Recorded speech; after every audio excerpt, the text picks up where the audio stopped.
दोस्तों, India speaks daily के अंतर्राष्ट्रीय न्यूज बुलेटिन में आपका स्वागत है। मैं हूं आपके साथ रतिया अग्निहोत्री। आज पूरा विश्व कोरोना वायरस की चपेट में है। इसके दिन प्रतिदिन नए नए स्ट्रेन सामने आ रहे हैं, बल्कि कितने ही स्ट्रेन्स को तो देशों के नाम के साथ जोड़ा जा रहा है। जो कोरोना वायरस की ताजी वेव चल रही है, सेकेंड वेव चल रही है, उसे तो इंडियन स्ट्रेन का ही नाम दे दिया गया। अगर आप अंतर्राष्ट्रीय मीडिया रिपोर्ट्स या फिर आजकल हमारी नेशनल मीडिया रिपोर्ट्स भी पढ़ेंगे तो आपको इंडियन स्ट्रेन ये नाम दिखाई देगा। इसके अलावा ब्राजीलियन वेरिएंट, कहीं साउथ अफ्रीकन स्ट्रेन, तो कहीं यूके वेरिएंट, कितने सारे देशों के नाम तक के साथ कोरोना वायरस को लिंक कर दिया गया है। अभी हैरानी की बात है कि सिर्फ चीन ही एक ऐसा देश है जिसका नाम किसी कोरोना स्ट्रेन के साथ जोड़ने की हिम्मत कोई नहीं करता, जबकि जो कोरोना वायरस की शुरुआत है वो चीन से हुई थी। और कोरोना वायरस की उत्पत्ति को लेकर जो चीन की जो वुहान लैब है, उसकी जो संदिग्ध भूमिका है, उसको लेकर पिछले वर्ष काफी हंगामा हुआ था और इस पर काफी जांच पड़ताल भी हुई थी। काफी सारे तथ्य सामने आए थे, ऐसी रिपोर्ट सामने आई थी जिनके बेसिस पर अगर अंतर्राष्ट्रीय समुदाय चाहता तो वो चीन से जवाब मांग सकता था और इस पूरी बात की सच्चाई पता लगा सकता था। यहाँ तक कि विश्व स्वास्थ्य संगठन ने वुहान अपनी टीम भी भेजी थी, लेकिन फिर उनकी टीम कुछ खास पता नहीं लगा पाई और ये कह के आगे कि वहां तो सब कुछ ठीक है। उस टीम ने कंक्लूड किया कि चीन का कोई हाथ नहीं है कोरोना वायरस की उत्पत्ति को लेकर और इस पूरे मामले को दबा दिया गया। पूर्व अमेरिकी राष्ट्रपति डोनाल्ड ट्रंप एकमात्र ऐसे व्यक्ति थे जिन्होंने कोरोना वायरस में जो चीन की संदिग्ध भूमिका है उसे लेकर खुलकर बोला और चीन को खुल्लम खुल्ला चाइनीज वायरस का नाम दिया। और डोनाल्ड ट्रंप की वजह से उस समय पिछले वर्ष आपको याद होगा कि अंतर्राष्ट्रीय मीडिया में भी इस प्रकार की तमाम खबरें प्रकाशित होने लगी। अंतर्राष्ट्रीय मीडिया बाध्य था इस प्रकार की खबरें प्रकाशित करने को, जिसमें जो चीन का कनेक्शन था कोरोना वायरस की शुरुआत से और जो चीन की उसमें संदिग्ध भूमिका थी उसको लेकर काफी जानकारी थी, काफी रिपोर्ट्स हमें देखने को मिली थी। लेकिन अब ध्यान देंगे तो फिर जब से जो बाइडेन राष्ट्रपति बने, नई सरकार आई अमेरिका में, इस प्रकार की खबरें अमेरिकी मीडिया में, फिर अंतर्राष्ट्रीय मीडिया से अचानक आना बंद हो गई। और आज के समय ऐसा लगता है कि पिछले वर्ष जो कोरोना वायरस को लेकर पूरा जो विश्व अंतर्राष्ट्रीय समुदाय है, इंटरनेशनल कम्युनिटी है, चीन की आलोचना कर रहा था और चीन पर एक प्रकार का दबाव बनाने की कोशिश कर रहा था, अब उस पर पूरी तरह से पूर्ण विराम लग चुका है। आपको कोरोना वायरस के संदर्भ में चीन का नाम कहीं दूर दूर तक सुनाई नहीं देगा। बस यही सुनाई देगा कि चीन ने बहुत अच्छे एफर्ट किया उसको कंट्रोल करने में और उसने उसको नियंत्रित कर लिया अपने देश में। अमेरिकी राष्ट्रपति जो बाइडेन ने राष्ट्रपति के तौर पर अब 100 दिन पूरे कर लिए, इसे लेकर उन्होंने स्पीच वगैरह दी जिसमें उन्होंने अपने आगे की एजेंडा की रूपरेखा दी, उसके बारे में बताया वगैरह। लेकिन उससे पहले पूर्व राष्ट्रपति डोनाल्ड ट्रंप ने फॉक्स बिजनेस को एक टेलीफोन के माध्यम से इंटरव्यू दिया और इस इंटरव्यू में डोनाल्ड ट्रंप ने स्पष्ट तौर पर कहा कि जो बाइडेन अमेरिका को चीन के हाथों सौंप रहे हैं। यानी जो बाइडेन का रुख है चीन के प्रति, जो उनकी चीन नीति है, उनका रवैया चीन के प्रति बेहद ढुलमुल है और बेहद नर्म रवैया है और उसको देखकर तो ऐसे ही लगता है कि अब वो हमारा देश चीन के हाथों सौंप देंगे। ये कहना था अमेरिका के पूर्व राष्ट्रपति डोनाल्ड ट्रंप का।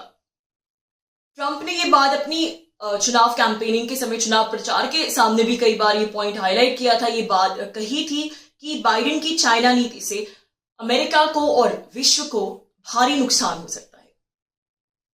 अब अगर बाइडेन की चाइना नीति की बात करें तो उसमें बहुत से विरोधाभास नजर आते हैं।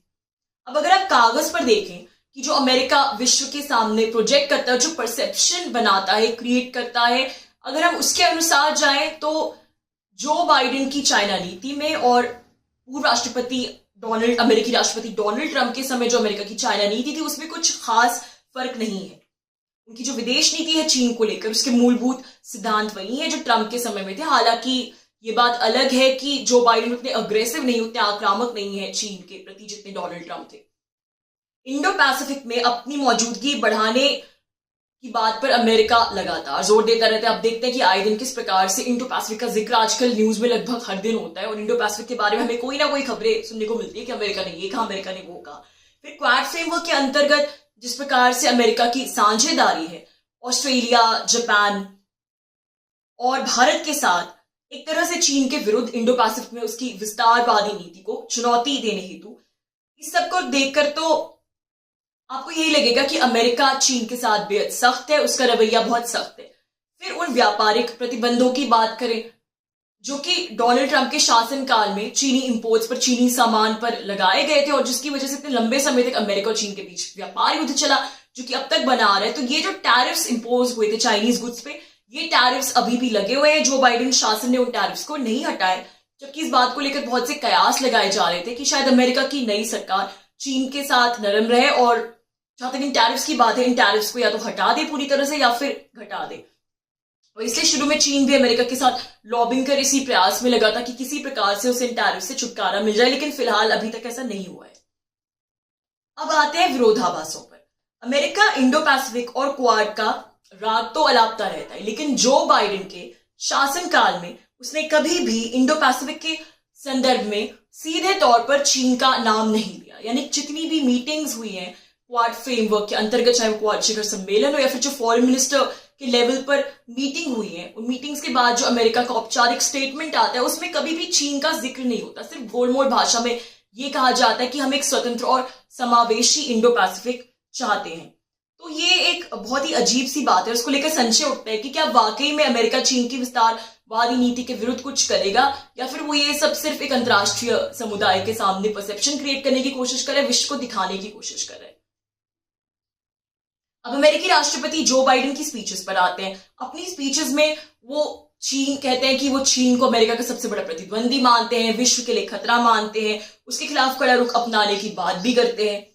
लेकिन साथ ही फिर ये भी कहते हैं कि कुछ एरियाज में जैसे कि क्लाइमेट चेंज में हमें चीन के साथ मिलकर काम करना होगा, और पूरी तरह से भी हम चीन को नकार नहीं सकते, हमें चीन के साथ कोऑपरेट भी करना होगा, मिलकर भी काम करना होगा।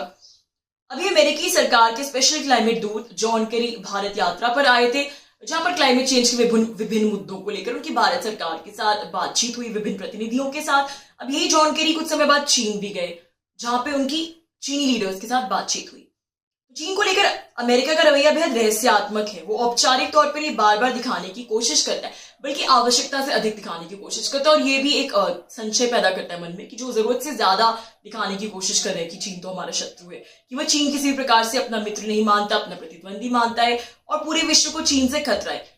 लेकिन अमेरिका की कथनी और करनी में बहुत अंतर है। जहां बात एक्शन की आती है तो वो इंडो पैसिफिक और क्वाड के संदर्भ में चीन का नाम तक नहीं लेता।